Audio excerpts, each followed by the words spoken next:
Iya, ada apa di balik kesaksian Miriam yang secara mengejutkan mencabut keterangannya dalam berita acara pemeriksaan serta mengaku ditekan penyidik KPK dan hari ini akhirnya mengaku sakit sehingga tidak hadir dalam persidangan yang seharusnya ia dikonfrontir dengan penyidik KPK. Kita akan bahas masalah ini dengan pakar hukum pidana Kudri Sitompul. Pak Kudri, jadi setelah minggu lalu dramanya adalah sinetron menangis, bukan sinetron ya, drama menangis. Kemudian minggu ini absen akhirnya. Sebetulnya kalau dengan ketidakhadiran Miriam ini merugikan atau tidak bagi Miriam sendiri? Ya begini ya, Miriam ini kan dia selain saksi kemungkinan dia akan jadi tersangka atau menjadi terdakwa ya. Dan secara teknis ini yang kita sebut sebagai saksi mahkota. Artinya dia akan memberikan keterangan sebagai saksi ya dalam perkara yang lain terhadap orang lain dalam peristiwa yang sama gitu. Tetapi nanti dalam peristiwa yang sama dia statusnya sebagai terdakwa, dia akan menjadi pesakitan. Jadi kan keterangan dia ini bisa dipakai untuk memberatkan dia. Jadi ini sering menjadi perdebatan apakah saksi mahkota itu boleh atau tidak gitu loh ya. Ya jadi kalau ditanya akan memberatkan pasti memberatkan, buat dirinya sendiri ya kan. Dan ini juga bisa memberatkan orang lain gitu loh. Jadi saya kira ini keterangannya si Miriam itu sangat ini sekali ya, sangat fundamental sekali dalam perkara mega korupsi di IKTP ini. Jadi kalau pertanyaan merugikan ya bisa merugikan dia, merugikan orang lain dan merugikan publik. Ini kan sangat keterangan dia itu kan sangat penting untuk mengungkapkan siapa-siapa saja yang terlibat di dalam atau yang siapa-siapa saja yang menerima kucuran dana hasil korupsi tersebut. Baik, kalau merugikan artinya Anda yakin bahwa Miriam ini memberikan keterangan palsu minggu lalu di saat dia menangis dan mencabut berita acara pemeriksaan? Saya nggak bisa bilang dia palsu atau tidak, tapi begini. Keterangan untuk mencabut keterangan itu biasa di pengadilan, tapi itu biasanya dilakukan oleh si terdakwa gitu. Ini baru kali ini ya ada seorang saksi yang mencabut keterangan sebagai saksi gitu loh. Tapi bisa mengerti bahwa dia mencabut keterangan dia sebagai saksi kali ini karena dia keterangan dia saksi mahkota. Khawatir kan dia memberatkan untuknya dia gitu loh. Jadi untuk pencabutan sih bukan hal yang baru gitu loh ya. Hanya kan sekarang yang tadi Anda sebutkan itu dia menangis, kemudian dia cabut, ya sekarang dia ini kan itu. Jadi kan publik bertanya-tanya sebenarnya ada apa yang terjadi sama Ibu Miriam, apakah dia ada tertekan dengan pihak lain yang kita juga nggak tahu gitu. Apa saja sih yang menjadi latar belakang biasanya seorang pihak tertentu itu mencabut keterangannya di saat persidangan? Nah biasanya begini, kalau orang mencabut keterangan ini karena biasanya dahulu ya itu suka ada penekanan secara fisik, ya kan, misalnya dipukul ini gitu. Tapi sekarang itu udah nggak ada. Tapi kemungkinan misalnya secara verbal dibilang, coba kamu kooperatif deh, ya jangan berbohong, nanti kalau misalnya berbohong ini menjadi hukuman berat dan ini dan itu jadi. Atau yang secara psikologis gitu ya, suasana dibikin menakutkan sehingga dia secara ini tidak bebas. Tetapi di dalam yang KPK yang kita tahu bahwa KPK itu kan di dalam ruang sidang itu ada CCTV dan direkam, dan pemeriksaan itu bisa diikuti oleh komisioner gitu loh ya. Jadi kalau misalnya ada penekanan tentu kan bisa diulang rekaman CCTV itu. Tapi menurut dugaan saya bahwa nanti Miriam ini dia merasa betul si pemeriksanya itu ya, verbalisan ya, yang akhirnya ya itu penyidiknya itu misalnya Novel Baswedan dan siapa Damanik itu begitu ya kan, ya merasa dibilang saya kan secara verbal tidak pernah nih, tapi kan misalnya dibikin suasana yang sehingga dia merasa tertekan. Nah, karena tertekan itu kan sebetulnya situasi yang kemudian dialami seseorang yang diperiksa tapi tidak selalu berdasarkan dari pihak di sekitarnya begitu kan? Ya, tapi seperti misalnya dalam sidang yang lalu hakim itu kan mencoba mengejar keterangan kok nggak masuk akal karena Miriam itu kan adalah sebagai legislator anggota DPR, dia kan bukan rakyat kecil yang tidak tahu hukum yang ini gitu kan. Nah dia memberikan keterangan beberapa kali, ya kan, bukan misalnya bukan sekali, dan itu katanya 4 kali ya menurut keterangan KPK dia diperiksa 4 kali. Apa selama 4 kali dia itu merasa ditekan seperti ini gitu ya. Ya itu juga Dan kan keterangannya dikejar. begitu detail gitu ya. Apakah suasana di pemeriksaan itu sehingga membuat menakutkan? Misalnya kalau yang hal yang dulu misalnya dia misalnya si orang itu diperiksa dimasuk tahanan, misalnya tahanannya gelap, terus banyak binatang ya binatang yang menjijikan atau apa gitu, atau dibikin suasana yang tidak nyaman gitu sehingga akhirnya mengaku. Tapi kan kita tahu bahwa dia tidak ditahan, dia diperiksa misalnya bukan biasanya kalau orang di ini kan misalnya malam-malam ya kan jam 3 pagi diperiksa disuruh bangun kan orang itu kan merupakan satu bentuk penekanan gitu ya. Tapi kan kita tahu Ibu Miriam itu kan diperiksa jam siang, tidak ada ini. Jadi alasan untuk secara psikologis dia tertekan sih tidak bisa diterima. Karena itu hakim itu bisa juga akhirnya agak emosi juga gitu ya. Kalau ada anggota legislator yang ini yang memberikan keterangan yang mencabut karena dia merasa tertekan gitu. Baik.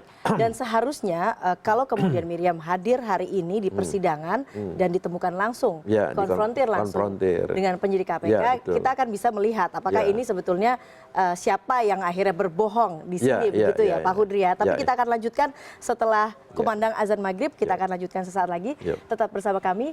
Dialog dalam CNN Indonesia Newsroom akan kembali setelah jeda berikut, tetap bersama kami.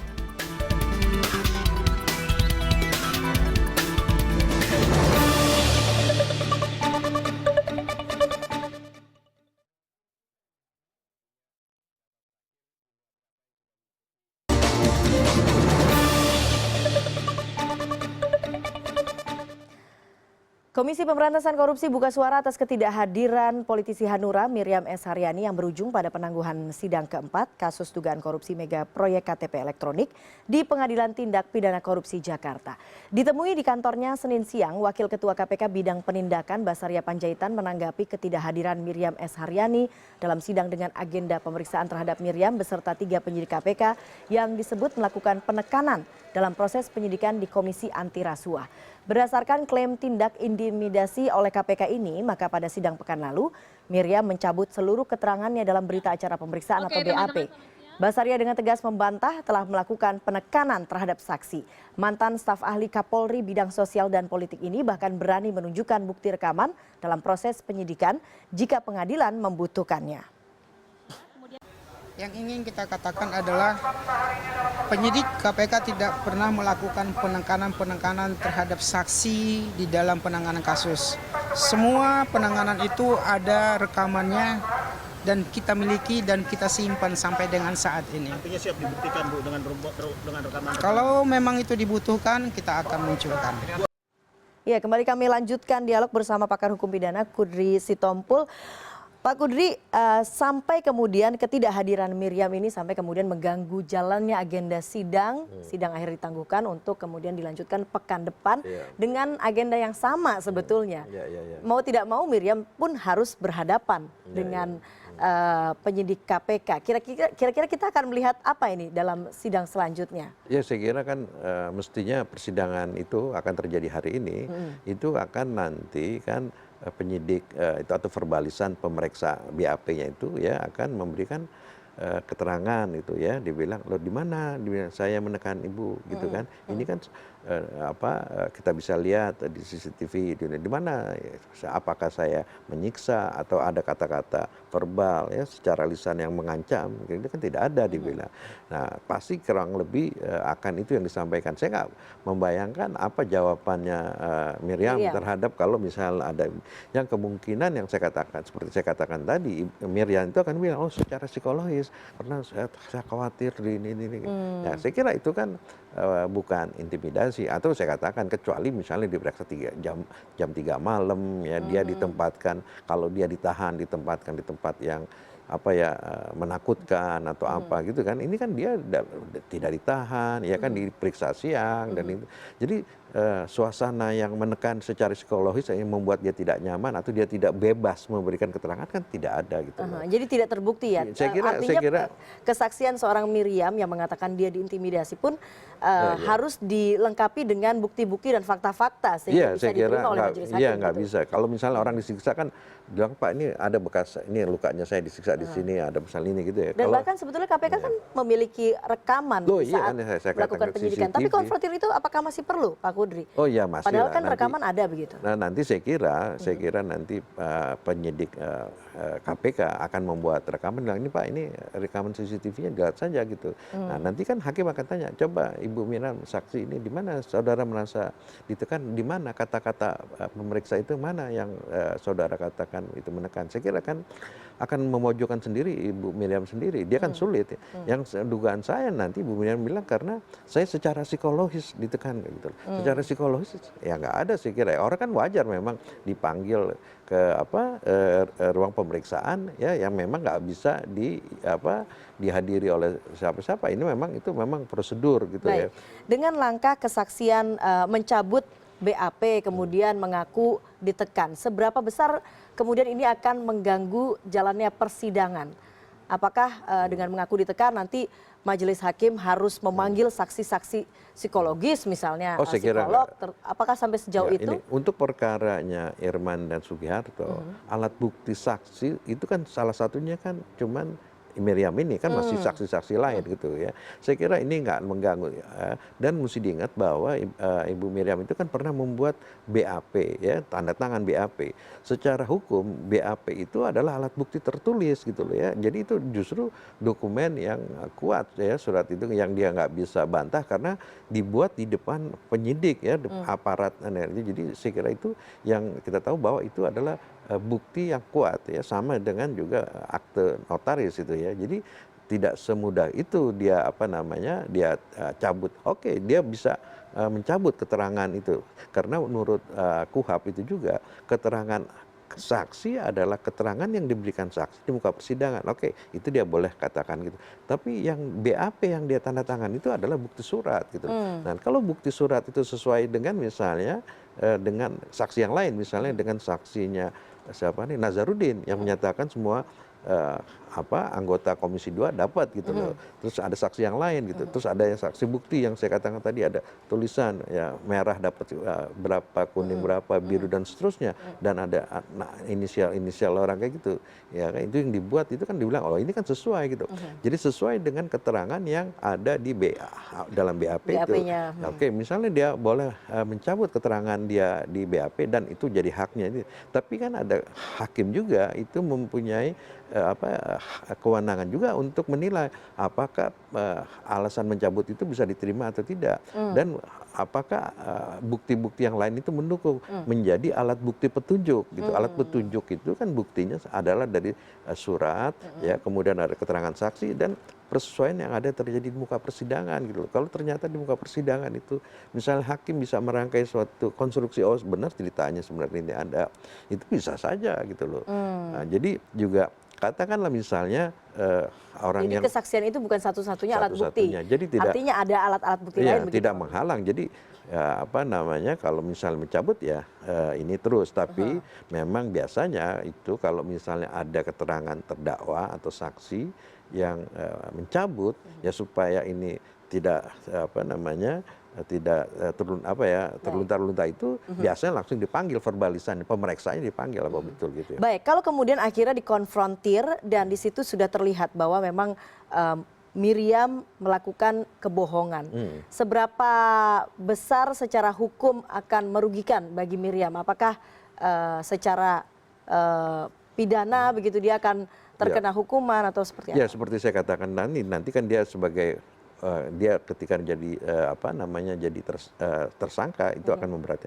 Tetapi dia juga bisa juga dikenakan tindak pidana memberikan keterangan palsu di muka sidang yang minimum itu 3 tahun gitu loh ya, dan maksimum itu bisa 12 tahun dihukum gitu loh ya. Itu kan ya dibandingkan dengan hukum korupsi itu nanti kan bisa dipertambah di sepertiganya dan kemungkinan juga nanti waktu penuntutan itu ya dia sebagai kedudukan sebagai terdakwa dalam perkara korupsi dalam perkara ini bisa saja dituntut berat karena dia tidak kooperatif, berbelit-belit ya, justru tidak membuka keterangan yang sebenarnya gitu ya. Jadi saya kira selain dia bisa ada ancaman tindak pidana lain memberikan keterangan palsu di muka sidang, dia di dalam perkaranya korupsi itu juga akan dituntut atau dituntut oleh penuntut umum yang berat gitu. Lebih berat begitu Iya, ya. iya. Artinya ada dua hal begitu ya. Iya, iya. Secara melakukan kebohongan, dia akan dituntut secara pidana dengan ancaman hukuman maksimal 3 tahun penjara. Kemudian jika kemudian dia terbukti terlibat atau ditetapkan sebagai tersangka dalam kasus mega korupsi, Iya. akan ditambah Sama, hukumannya. Ya mestinya kan Ibu Miriam itu harus menjadi justice collaborator, jadi rekan keadilan. Dia membongkar semua ini, tapi dengan ada semacam kesepakatan. Oke, saya akan membuka ini, tapi saya diancam hukumannya ringan. Itu kan sudah ada memang aturannya ya, bahwa dia menjadi justice collaborator atau disingkat JC atau dibilang rekan keadilan gitu ya. Mestinya kan dia mengambil sikap itu gitu.